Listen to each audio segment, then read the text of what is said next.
బంగాళాఖాతంలో వాతావరణం అనేది తీవ్ర స్థాయిలో మారడం. అయితే దక్షిణ మధ్య బంగాళాఖాతంలో ఏర్పడిన అల్పపీడనం కారణంగా ఇప్పుడు శక్తి అనే పేరు మీద శక్తివంత ఒక తుఫాన్ అనేది ఏదైతే అల్పపీడనం అనేది శక్తి తుఫాన్గా మారే అవకాశం ఉన్నట్లు కూడా ఇప్పటికే వాతావరణ శాఖ హెచ్చరిస్తుంది. అయితే ఈ ప్రభావం స్పష్టంగా తెలుగు రాష్ట్రాలపై కూడా పడుతుందని హెచ్చరికలు కూడా జారీ అయ్యాయి. ఫర్ ఎగ్జాంపుల్ ఇక్కడ మనకు ఐఎండీ ఇచ్చిన మీరు మ్యాప్లో ఇందాక నేను చూపించుకున్నట్లయితే సో ఇక్కడ బంగాళాఖాతంలో అల్పపీడనం ఏర్పడిన తర్వాత మనకు చాలా స్పష్టంగా ఇక్కడ ఈ జోన్ చూస్తున్నారు కదా మీరు. సో చాలా క్లియర్గా మొత్తం మీద ఏదైతే ఏపీలో ఉన్న నెల్లూరు నుంచి టువర్డ్స్ మళ్ళీ అగైన్ తెలంగాణ వైపు కూడా అది ఏదైతే అల్పపీడనం ఏర్పడిందో దాని తర్వాత ఋతుపవనాలు కూడా తెలుగు రాష్ట్రాలను జూన్ కంటే ముందే తెలుగు రాష్ట్రాలను తాకే అవకాశం ఉన్నట్లు కూడా ఇప్పటికే వాతావరణ శాఖ హెచ్చరికలు జారీ చేసింది. ముఖ్యంగా ఆంధ్రప్రదేశ్ తీర ప్రాంతాలు కావచ్చు, తెలంగాణలోని ఉత్తర జిల్లాల్లో భారీ వర్షాలు కురిసే సూచనలు కూడా ఉన్నట్లు కూడా ఇప్పటికే వాతావరణ శాఖ తెలుపుతుంది. అయితే ఈ తుఫాను దక్షిణ మధ్య బంగాళాఖాతంలో ఏర్పడిన అల్పపీడనం కారణంగా రానుంది. గాలి మధ్య పొరలో సుమారు 5 నుంచి 8 కిలోమీటర్ల ఎత్తు వరకు విస్తరించింది. అయితే ఈ అల్పపీడనం మరింత బలపడుతూ తమిళనాడు తీరాన్ని దాటి ఉత్తర దిశకు కదులుతుందని కూడా వాతావరణ శాఖ అంచనా వేసింది. అయితే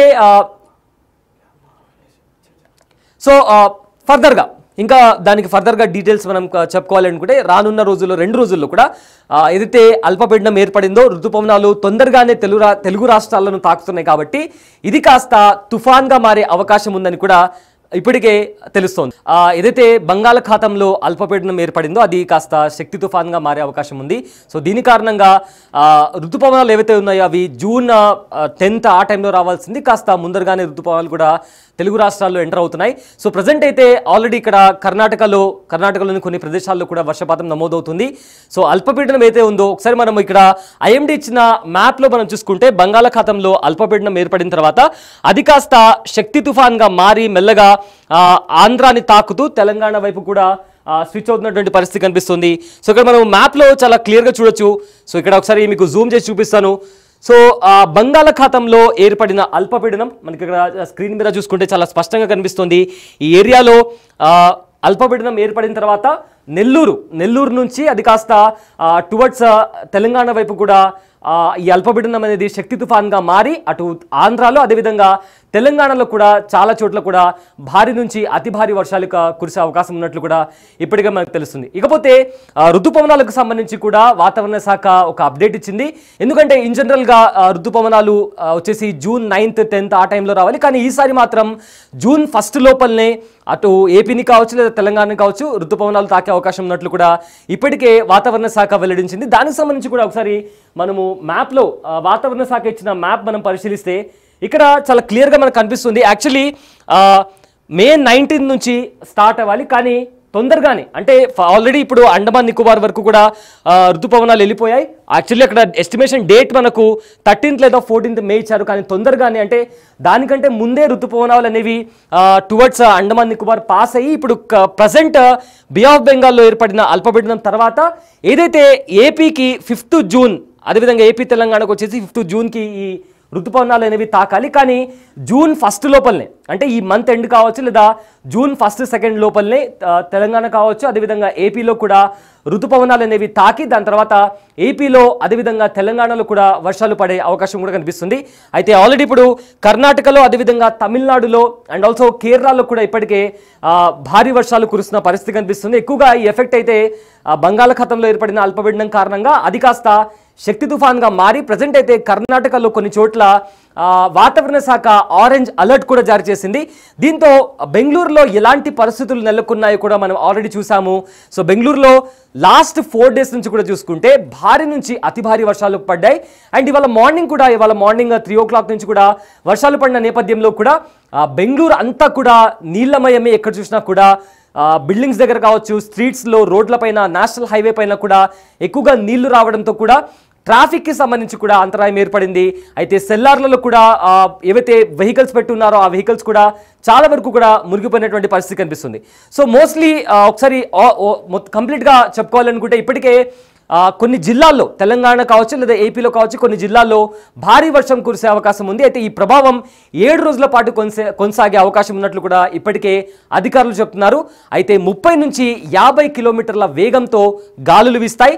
రాయలసీమ, ఉత్తరాంధ్ర, తూర్పుగోదావరి, తూర్పు తెలంగాణ జిల్లాల్లో మోస్తారు నుంచి భారీ వర్షాలు కురిసే అవకాశం ఉంది. అయితే ఈ నేపథ్యంలో ఇలాంటి వాతావరణం కారణంగా ఉష్ణోగ్రతలు స్వల్పంగా తగ్గే అవకాశం ఉందని కూడా ఇప్పటికే వాతావరణ శాఖ చెప్తుంది. ఎందుకంటే మే మొత్తం కూడా మనం యూజువల్లీ చూసుకుంటే మే అంతా కూడా ఏదైతే టెంపరేచర్, హీట్కి సంబంధించిన టెంపరేచర్ కూడా చాలా హై ఉంటుంది. సో ఈ నేపథ్యంలో జనాలు కూడా ఎండలకు భయపడి బయటికి రాని పరిస్థితి. కానీ ఈసారి కూడా చరిత్రలో ఎప్పుడు లేని విధంగా ఎండలు కూడా ఉంటాయని చెప్పినా కూడా మే 1 నుంచి కూడా వర్షాలు పడుతూనే వస్తున్నాయి. అండ్ మనం హైదరాబాద్లో కూడా చూసుకుంటే లాస్ట్ 1 వీక్ నుంచి కూడా వర్షాలు కురుస్తూనే ఉన్నాయి. అయితే ఏ జిల్లాలకు ఈ అల్పపీడనం ఎఫెక్ట్ ఉంటుందో మనం ఒకసారి చూద్దాం. ఏపీలోని శ్రీకాకుళం, విజయనగరం, విశాఖపట్నం కావచ్చు, తూర్పుగోదావరి, నెల్లూరు, చిత్తూరు, ప్రకాశం జిల్లాలో శక్తి తుఫాను అధిక ప్రభావం చూపనుంది. ఇక తెలంగాణలోని ఖమ్మం, మహబూబాబాద్, వనపర్తి, నాగర్ కర్నూల్, నల్గొండ, భద్రాద్రి కొత్తగూడెం జిల్లాలో కూడా భారీ వర్షాలు కురిసే అవకాశం కనిపిస్తుందని ఇప్పటికే అధికారులు తెలిపారు. అయితే ఈ జిల్లాల్లో కొన్ని చోట్ల వర్షాలు ఒక్కసారిగా ఎక్కువగా తీవ్రమవుతాయని కూడా వాతావరణ శాఖ హెచ్చరికలు జారీ చేసింది. ఎందుకంటే ఆల్రెడీ మనము బెంగళూరులో ఎలాంటి సిచ్యువేషన్ నెలకొందో కూడా చూస్తున్నాము. అండ్ ఒకవేళ అలాంటి వర్షపాతమే ఒకవేళ తెలంగాణలో కూడా నమోదైతే సేమ్ బెంగళూరులో ఎలా అయితే జనాలు తీవ్ర సమస్యలకు గురవుతున్నారో సేమ్ అలాంటి సిచ్యువేషనే తెలంగాణలోని కొన్ని జిల్లాల్లో కూడా అలాంటి సిచ్యువేషన్ మనం చూడొచ్చని కూడా అధికారులు చెప్తున్నారు. ఇకపోతే నేషనల్ హైవేస్ పైన కూడా నీళ్లు చేరి ట్రాఫిక్కు అంతరాయం ఏర్పడే అవకాశం కూడా ఉందని కూడా ఈ నేపథ్యంలో తగిన జాగ్రత్తలు తీసుకోవాలి.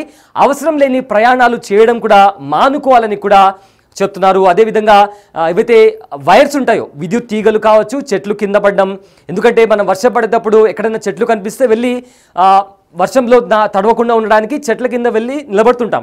సో అలాంటి టైంలో చెట్ల కింద కాకుండా సేఫ్ ప్లేస్కి వెళ్ళి నిలబడితే బాగుంటుంది. ఎందుకంటే ఏవైనా కరెంట్ వైర్స్ వాటి మీద పడడం కానీ లేదా పిడుగు పడడం కానీ ఇలాంటివి జరిగినప్పుడు ప్రమాదం జరిగే అవకాశం ఉంది. కాబట్టి ఇలాంటి అట్మాస్ఫియర్ ఉన్న టైంలో, ఇలాంటి ఎన్విరాన్మెంట్ ఉన్న టైంలో సేఫ్ ప్లేస్లో ఉండడం బెటర్ అని కూడా ఇప్పటికే వాతావరణ శాఖ హెచ్చరికలు జారీ చేస్తుంది. అదేవిధంగా పాత భవనాలు, ఏవైతే ఓల్డ్ బిల్డింగ్స్ కావచ్చు లేదా కొన్ని పాతవి పెంకుటిల్లు కావచ్చు లేదా వేరేవి పాత భవనాలు ఏవైతే ఉండేవి అందులో ఉండే వాళ్ళు కూడా చాలా జాగ్రత్తగా ఉండాలి.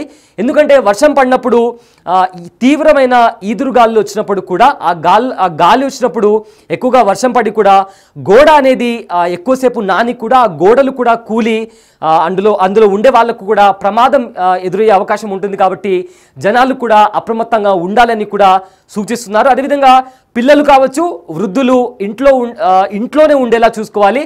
ఎవరైతే చేపలు పట్టడానికి లేదా వేటకు సముద్రంలోకి వెళ్తున్నారో వాళ్ళు కూడా వెళ్ళకూడదని కూడా ఇప్పటికే అధికారులు